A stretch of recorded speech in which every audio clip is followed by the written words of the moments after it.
Welcome to the deep dive, the place where we take the sources you share with us and really try to extract the absolute gold of knowledge and insight. Absolutely. And today we're undertaking a truly monumental journey.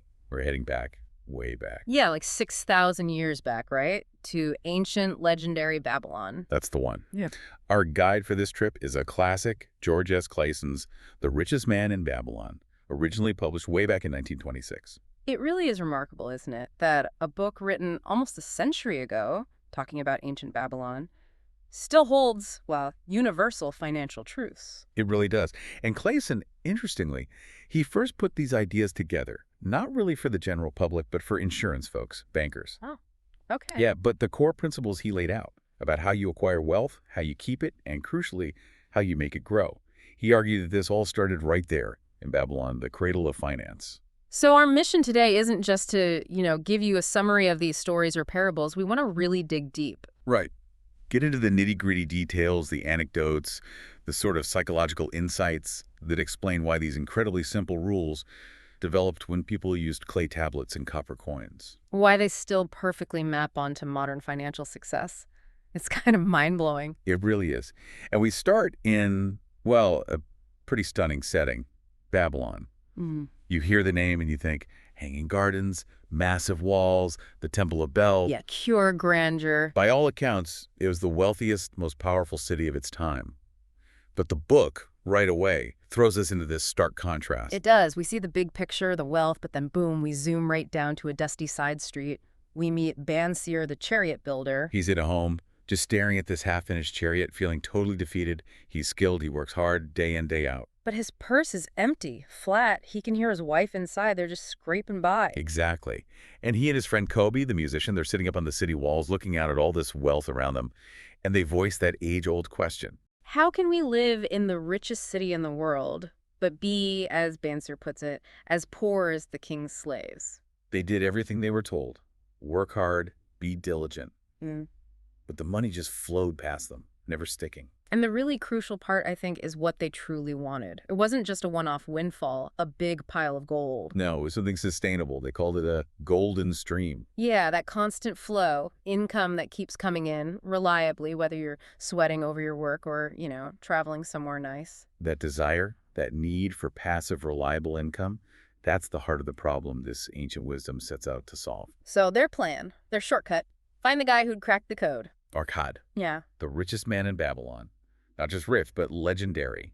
The king himself apparently went to Arkad for advice on managing the royal treasury. Wow. So Arkad becomes our guide. He promises to reveal these simple, unchanging laws for getting money, keeping money, and making that money make more money. And that's where we start digging into the first big lesson. Right, Arkad's beginnings. Because his wealth seems almost mythical, but the book is really clear.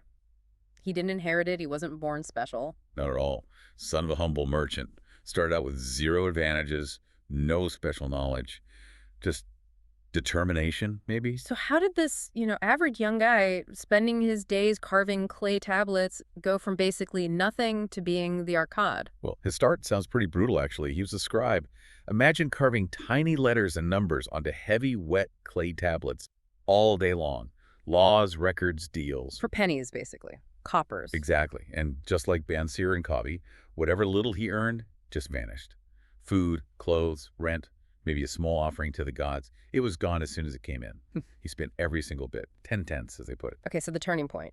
Enter Algamish, the moneylender. Big reputation, powerful guy. Right. Algamish comes to Arkad with an urgent job.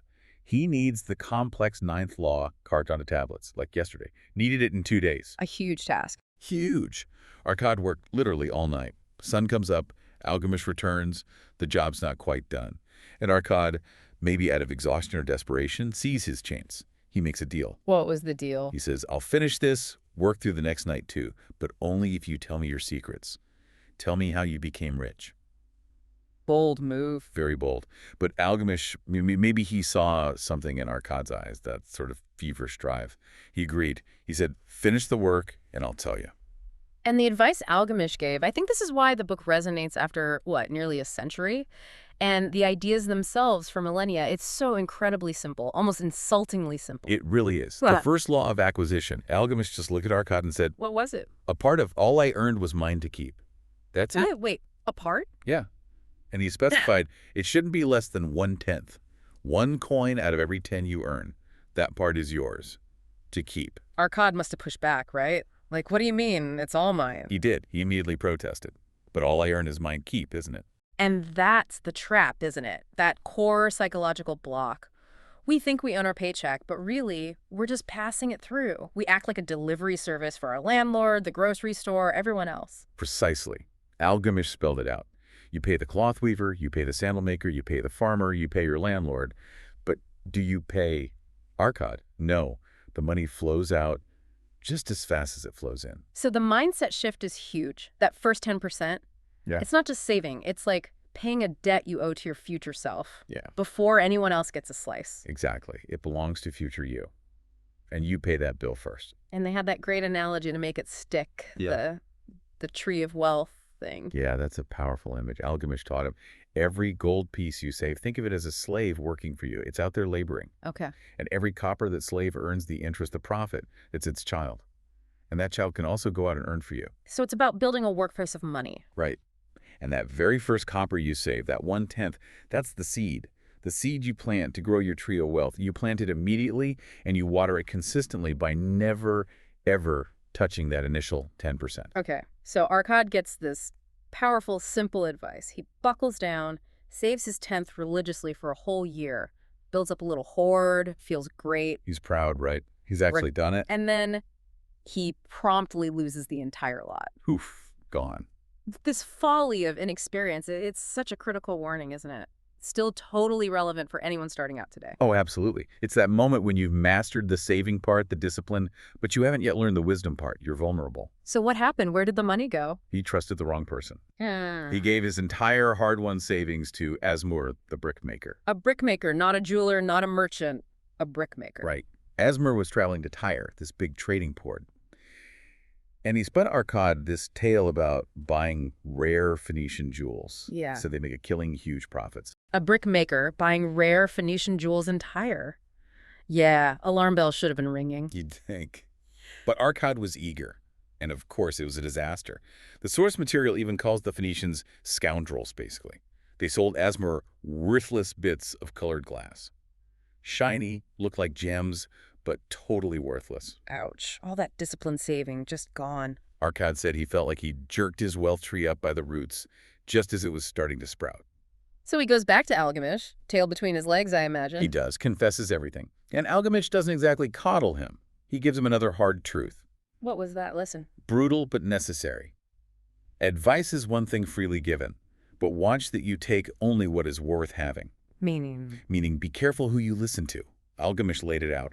Want advice about jewels? Go talk to a jewel merchant. Want to know about sheep? Ask a shepherd, not the baker. Don't ask the brickmaker about international gem trading. Exactly. If you take financial advice from someone who isn't experienced in that specific thing, you're basically paying for their ignorance with your own money. You must seek counsel only from those competents through their own proven experience. That really sets the stage, doesn't it? Because just getting the money isn't enough. You have to know how to keep it safe, how to make it grow, which leads us perfectly into the next big chunk of wisdom. Right, the 7 cures. Yeah, Arcad's fame grows, his wisdom is undeniable, so much so that it actually becomes like government policy. Pretty much. King Sargon gets concerned. He sees all this money being spent on huge projects, temples, canals, the city walls. But it's just washing through the hands of the ordinary people. Like water through a sieve, as the king put it. Yeah. He realized that having one super rich guy like Arcad and millions of poor citizens wasn't actually stable or good for Babylon in the long run. He wanted a city with lots of wealthy citizens, strength in numbers, distributed wealth. So he basically commissions Arcad, says, okay, wise guy, formalize these principles you live by. Teach everyone else. And that's how we get the 7 cures for a lean purse. Arcad had to teach these principles to the general population. Okay, let's unpack these. Cure number 1 seems to go right back to Algamish's first lesson. Start thy purse to fattening. It's the practical application. Step 1. For every 10 coins that come into your purse, your wallet, your bank account, you deliberately take out only 9 to spend. You physically leave that 10th coin in there. Yes. And the purse, literally or metaphorically, starts to feel heavier. It fattens. Arcad even notes this strange truth. People found it was basically just as easy to get by on 9 tenths as it had been on 10 tenths once you make the decision. There's a psychological element too, isn't there, seeing it grow? Definitely. It creates a tangible feeling of progress. And Arcad believed gold itself is sort of drawn to the person who makes a conscious effort to keep some of it. It's that first vital test of self-control. But then comes the immediate objection, the one we still hear constantly today. That leads to cure number 2. Control thy expenditures. Ah, yes, the big one. How can I possibly keep a tenth when all the money I make isn't even enough for my necessary expenses? The universal cry of the paycheck-to-paycheck life. And this is where Arcade offers a really profound insight into, well, human nature and consumer psychology. What did he observe? He said basically, your necessary expenses will always expand to meet your income unless you actively fight back, unless you control them intentionally. We just find ways to spend it all. We do, and we constantly mix up what's truly necessary with what we just desire. And our desires, they're endless. Even Arcade, the richest man, admitted he had limits on his time, his energy, how much stuff he could actually enjoy. So the answer isn't just grim austerity, living like a monk. No, it's about being intentional. It's about budgeting. And I love how they visualized it back then. Right. No spreadsheets or apps. No. He told people, get a clay tablet, engrave on it every single thing you want to spend money on. List it all out. Then you go through that list. You pick out the absolute necessities and the things that are possible within your 9/10 budget. And the rest, you physically scratch them off the tablet. Obliterate them. And don't sit there mourning them. Wow, the physical act of engraving and scratching out, that forces a certain deliberation, doesn't it? Much more than just deleting a line on a screen. It's laborious. It makes you think about each item. Is this fleeting desire worth sacrificing my long-term goal, that golden stream? So budgeting isn't about being trapped. It's about protecting your bigger goals. Exactly. It's your defense mechanism. You defend your cherished long-term dreams, security, freedom, wealth against the constant assault of little everyday whims. A new tunic, some fancy imported dates, whatever it is. You need to demand value for every coin spent. 100% of appreciated value demanded for each coin spent. That was the motto. If you don't truly value what you're buying as much as you value the freedom and potential that coin represents, just don't spend it. Okay, powerful stuff. Moving on to cure 3. Make that gold multiply. Saving is the start, but gold just sitting there isn't doing much. Right. It feels good to have it, but it's sterile. It's not working for you. It needs to be put to labor. Like Arcade did with his second attempt at investing. Exactly. After the jewel disaster, he saved again. This time, he was wiser. He loaned his savings to Agar, the shield maker. Ah, someone in a known productive trade. Yes. Agar needed capital to buy bronze in bulk for making shields. It was a sensible business need. Agar paid Arcade a liberal rental, basically interest, on that loan. And the key part. Arcade didn't just pocket the interest and spend it, he reinvested it. He added the rental income back to the principal loan. Ah, the magic of compounding, the engine that actually builds that golden stream Bansir and Kabi were dreaming about. It's arguably the most powerful force in finance. That's the goal. Building streams of income that flow whether you're actively working or not. The book had that example, didn't it? The farmer and the silver. Yeah, fantastic illustration. A farmer gives 10 pieces of silver to a moneylender for his newborn son. The deal is, the interest gets compounded every 4 years. Okay. Over 50 years, that initial 10 pieces of silver doesn't just earn a little bit. It multiplies almost 17 times over. It grows to 167 pieces of silver. Wow. Just from 10 pieces. It shows the sheer power of time and reinvestment, the idea that wealth could grow exponentially on its own. That was revolutionary thinking 6,000 years ago. Okay, cure 4 brings us back to that painful lesson Arcade learned early on. Guard thy treasures from loss. Seems obvious, but... It's priority number 1. This cure hammers home the importance of security of principle. Protect what you have saved above all else. And the big temptation to avoid... those usurious rates of return. Offers that sound way too good to be true. Back then, it might have been lending to desperate people at insane rates, or just outright scams promising impossible gains. The ancient equivalent of the get-rich-quick scheme. Totally. Arcade called them deceitful sirens, luring sailors onto the rocks. You hear that amazing promise of high returns, and it tempts you to ignore the risk. So how do you guard against it? Same lesson as before. Same lesson. Constant vigilance. Study investments. And crucially, consult wise men. People with a proven track record of handling money successfully. Better a smaller, safe return like lending to Agar the shield maker than chasing huge profits with huge risks. Stick with the experienced, not the dream peddlers. Cure 5 is interesting. It shifts focus a bit. Make of thy dwelling a profitable investment. Owning your home. Yeah, this is huge for stability back then, and honestly, it still resonates. Housing is usually the biggest expense for most people. Right. Rent just goes on forever. Exactly. But if you make regular payments to a builder or a money lender for your own home payments, maybe similar to rent eventually, that expense stops. You own the asset, paid for out of that 9/10 living portion. Right. And suddenly, your cost of living drops significantly in the long run.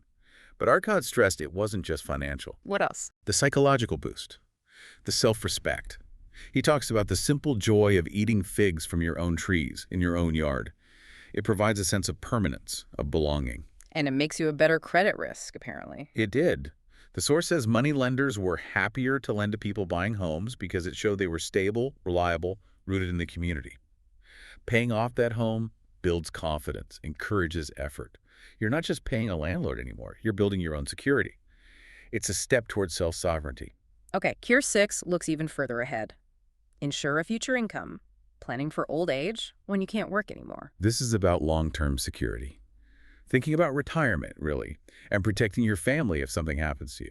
What were the ancient methods? Arcad talked about buying assets that would provide ongoing value, like houses you could rent out or land, or making regular, consistent deposits with a trusted moneylender. Like Anson the sandal maker. Exactly. That story is so encouraging. Anson made small, regular deposits over 8 years, just consistently putting a little bit away. And it grew, through compounding, into 1,040 pieces of silver, enough to live on comfortably. It proves that consistency, even with small amounts, builds real security over time.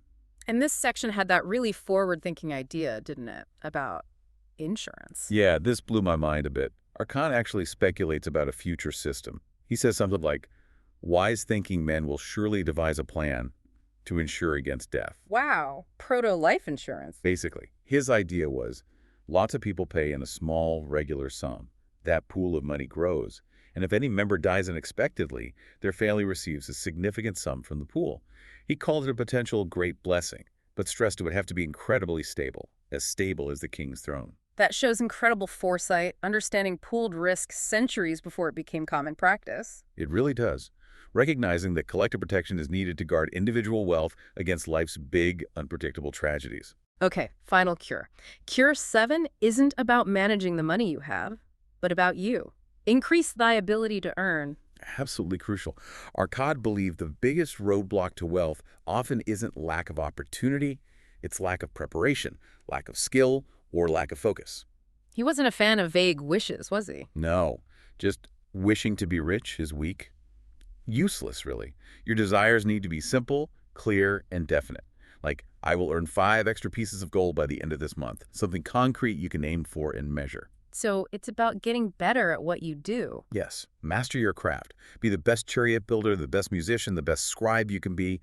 Always seek to learn more, improve your skills, find better methods, be at the front rank of progress in your field. But it wasn't just about technical skill, was it? There was a moral component, too. Very much so. Arcad connected earning potential directly to virtuous conduct. Things like paying your debts promptly, taking good care of your family, dealing fairly with others, even making a will. How does that increase earning ability? Because those actions build self-respect. And self-respect builds confidence. And confidence allows you to pursue those definite, well-thought-out financial goals effectively. You become the kind of reliable, trustworthy person that attracts opportunities. And that gold itself seems to favor. Wow. Okay, those 7 cures are incredibly comprehensive. They cover saving, budgeting, investing, risk management, long-term planning, and personal development. They really lay the foundation. But the wisdom gets tested, doesn't it? It does. Now we get to the story of Arcad's son, Nomasir, the ultimate test case. Arcad doesn't just hand over the fortune. No, that would defeat the purpose. Yeah. He gives Nomasir 2 things.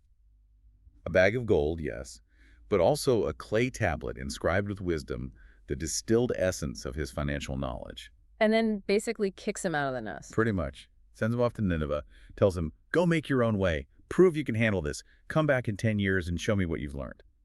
The message was clear. The wisdom on the tablet is worth far more than the gold in the bag. And Nomasir predictably perhaps, immediately ignores the tablet and focuses on the gold. Instantly. His initial failures are almost a textbook example of not following the cures. He falls into all the classic traps. What was the first big mistake? Got suckered into a horse racing scam. He and some partners bet heavily on a race, but turns out the partners were secretly in league with the owner of the other horse. They threw the race. Chasing those impossible quick earnings Arcad warned about. Ignoring Cure 4. Exactly. Didn't seek wise counsel, just jumped at a risky bet. Then he doubled down on bad decisions. Got into a partnership with some guy who was just a reckless spender. Burned through the rest of the inherited gold on foolish ventures. He admits it later, right? That the gold just fled from him. Yeah, he says it vanished, even as a wild hare flees at the first opportunity. Total loss. And it's only when he hits rock bottom, destitute in a foreign city, that he finally pulls out that clay tablet his father gave him. The one with the wisdom, which turns out to be the 5 laws of gold. These are like the ultimate condensed rules of investment prudence.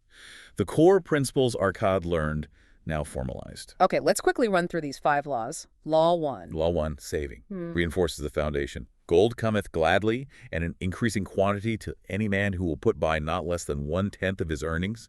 Basically, pay yourself first, build that future estate. Without this, nothing else works. Law 2, putting the saved gold to work. Law 2, labor. Gold laboreth diligently and contentedly for the wise owner who finds for it profitable employment, multiplying even as the flocks of the field. Your money has to work, has to generate those children, interest and profit. No idle hoards. Law 3 goes straight back to Arcad's own early mistake. Law 3, protection.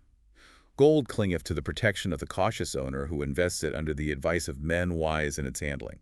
Caution isn't optional, it's mandatory, and rely on proven, experienced advisors. Law 4 feels incredibly relevant today with so many complex or unfamiliar investment options out there. Super relevant. Law 4, familiarity. Gold slippeth away from the man who invests it in businesses or purposes with which he is not familiar, or which are not approved by those skilled in its keep. Stick to what you understand or get guidance from experts in that specific area. Don't chase shiny objects in fields you know nothing about. And the final law, Law V, summarizes the warnings against greed and scams. Law V, caution. Gold flees the man who would force it to impossible earnings, or who followeth the alluring advice of tricksters and schemers, or who trusts it to his own inexperience and romantic desires in investment, trying to get rich too quick, forcing unnatural returns. It's usually driven by ego or desperation, and it leads to ruin. Don't fall for schemes or your own wishful thinking. So Nomasir, having ignored these laws and lost everything, finally reads them. Learns them by heart, the text says, in his poverty. He internalizes them through painful experience, and then he starts over. From scratch. Applying law. Again, saving tiny amounts. Just coppers at first.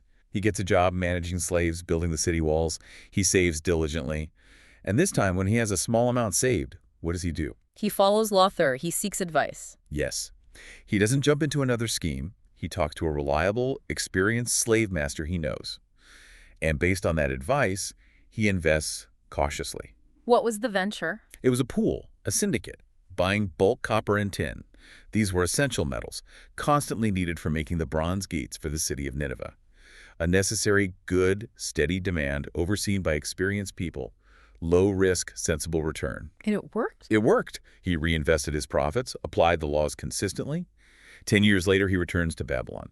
Not only does he repay the gold his father gave him, but he brings 2 extra bags earned through his own wise efforts. Proving the point, the wisdom on the tablet truly was the greatest inheritance. Absolutely. Wisdom is more valuable than gold itself, because with wisdom, you can always acquire more gold.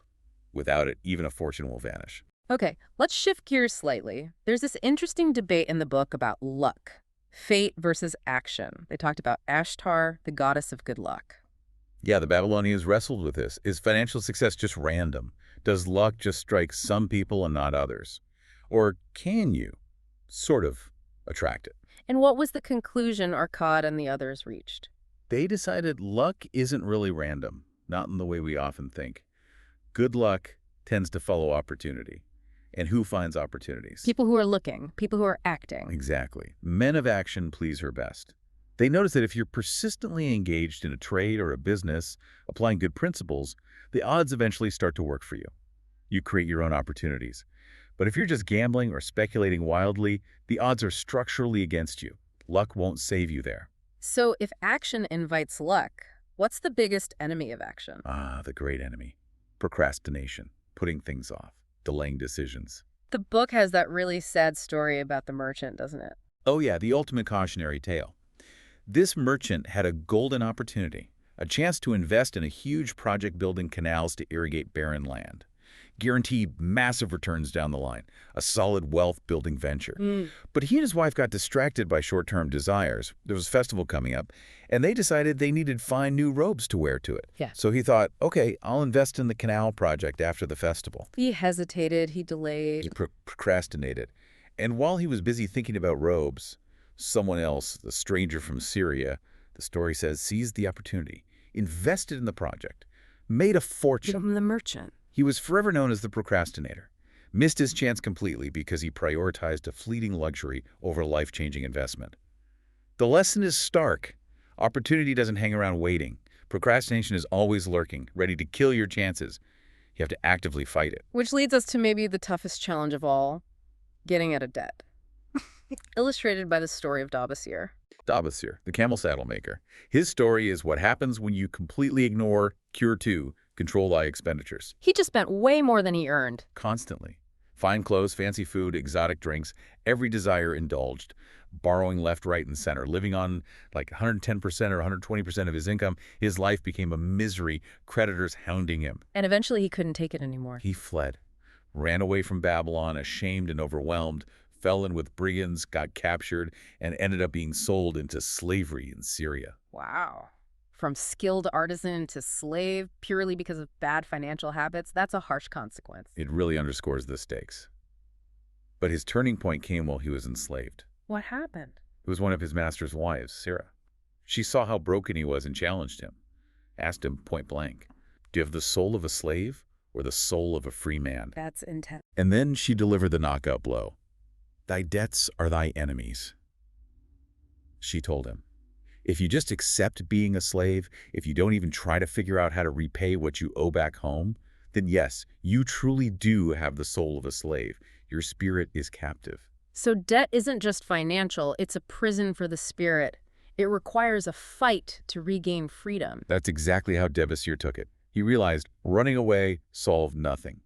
His debt was this deep pit he dug, and he had to climb out. He couldn't be free, truly free, until he conquered those enemies, his debts. So when he got a chance to escape slavery, he actually went back to Babylon. He did, which took immense courage. He went back specifically to face his creditors, to try and regain his self-respect. But just wanting to pay isn't enough if you have no money and no plan. True. So he sought wisdom. He went to Mathon, the gold lender, the same one from the compounding example earlier, and Mathon gave him a concrete, disciplined plan. The famous plan, the one that sounds a lot like what people advise today. It really does. Mathon laid out a three-part division for all of Dabasir's future earnings. Okay, what were the parts? First, 1/10, 10% to keep, Right. set aside immediately. Mathon had insisted this was non-negotiable, the first step back to self-respect. Having some gold, even a little, changes your outlook. Second part. 7/10, 70% to live upon. This was for all living expenses, food, shelter, clothing. But it had to be strictly budgeted. Dabasir and his wife had to make do with this. No more lavish spending. Okay, 10% saved, 70% for living. That leaves 20%. Exactly. The remaining 2/10, 20%, was specifically to pay debts. And crucially, Mathon told him to divide this portion honorably and impartially amongst all his creditors. Small, regular payments to everyone he owed. Now, I have to ask the question that probably jumps out at people. If Dabasir was so broke he had to flee, how could he possibly live on only 70% of his income and save 10% and pay back 20%? It sounds impossible if he was already struggling with 100%. That is the absolute key question, and Mathon addresses the psychology beautifully. That first 10%, it wasn't really saving for investment in the traditional sense, not at first. It was a payment to himself. A payment for what? For his self-worth. By deliberately setting aside that 10th, Dabasir stopped being a complete slave to his circumstances and his past mistakes. He was finally working, in a small way, for future Dabasir. It restored a sliver of dignity. And that dignity fueled change. Mathon believed so. That act of paying himself first gave him the confidence, the determination, the support of his wife to actually stick to the harsh 70% budget. It forced discipline. And that renewed self-respect likely helped him earn more over time. Cure 7 again. The 10% wasn't a luxury. It was the engine of his recovery. That makes a lot of sense. It's a psychological anchor. So did the plan work for Dabasir? It worked spectacularly. He stuck to it religiously. He saw his debts slowly shrink. He saw his own little pot of saved gold slowly grow. His creditors, initially skeptical, saw his consistent effort. Even the grumpy ones. Even Alcahad, his landlord, who was initially furious. But over time, seeing Dabasir's determination, Alcahad softened. And when Dabasir finally made his last debt payment, Alcahad gave him this incredible compliment. What did he say? He said something like, "You were once soft clay, easily molded by bad habits, but now you are bronze, hard and capable of holding an edge." He respected him. Dabasir regained his standing in the community, his wife's full support, his self-respect. He proved that even from the depths, a clear plan and unwavering determination can lead back to solvency and honor. It's an amazing redemption story. Okay, as we wrap up our journey through this ancient wisdom, the book brings us back to the physical city itself, the walls of Babylon. Yeah, those massive legendary walls. They were symbols of security, of permanence. How big were they supposed to be? Huge, like Yeah. 160 feet high, incredibly thick. Built by legendary rulers like Semiramis and Nebuchadnezzar, they stood for centuries, repelling enemy armies time and time again. They represented safety. Old Banzar, the gate guard in one story, is constantly reassuring people. The walls are strong, your treasures are safe inside. It's a powerful image of physical protection, and the book draws a direct parallel to our financial lives, right? It does. Just like Babylon needed those physical walls to guard against invaders, we need our own kind of walls today. Impregnable walls, the book says, built of things like insurance, savings accounts, and solid, dependable investments. To protect against what? Financial invaders. Exactly. Unexpected tragedies, sudden illness, losing your job, an economic downturn, even death. These things can breach our financial security if we haven't built strong defenses. Arkad's idea about proto-insurance fits right in here.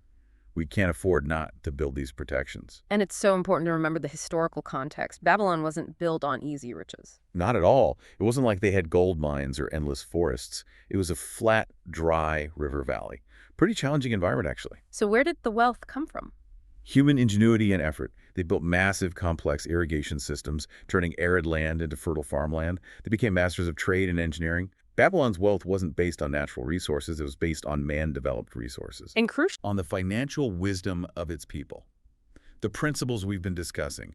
The real treasure of Babylon was the knowledge and the persistent collective energy of its citizens applying that knowledge. And the city eventually declined, not because the walls were breached, but because the people changed. The energy faded. They forgot or stopped applying the principles. The gold stopped laboring. The citizens stopped striving. The wisdom was lost.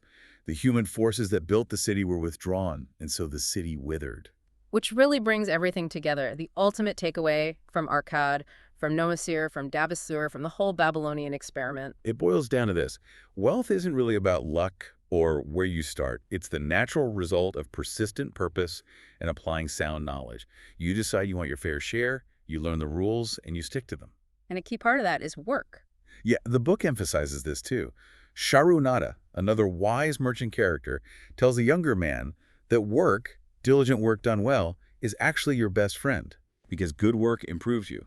It builds skill, self-respect, confidence, and that in turn attracts opportunity and eventually leads to wealth. It's all interconnected. We've certainly covered a huge amount today. From that incredibly simple pay yourself first 10% rule, through the power of compounding, the dangers of bad advice and debt, the importance of planning, and the need for self-improvement. The core laws really are timeless, aren't they? Pay yourself first. Control your spending, no needs versus wants. Make your saved money work for you. Protect your principal. Avoid foolish risks. Own your home if possible. Plan for the future. And always work to increase your ability to earn more. Simple rules, but obviously challenging to follow consistently. That's the human element. Yeah. But look at the non-financial benefits. Arkad said, enjoy life while you're here. He wasn't advocating miserliness. But think about Nomasir and Dabasir. Following these rules didn't just make them rich. Right. It gave them back their self-respect, their honor, freedom from worry, the trust of their community. They became better people in the process. They achieved a kind of personal liberty that went way beyond just having gold. And that leads us to the provocative thought we want to leave you all with. We talked about Dabasir's 10-70-20 plan, that first 10% save for yourself.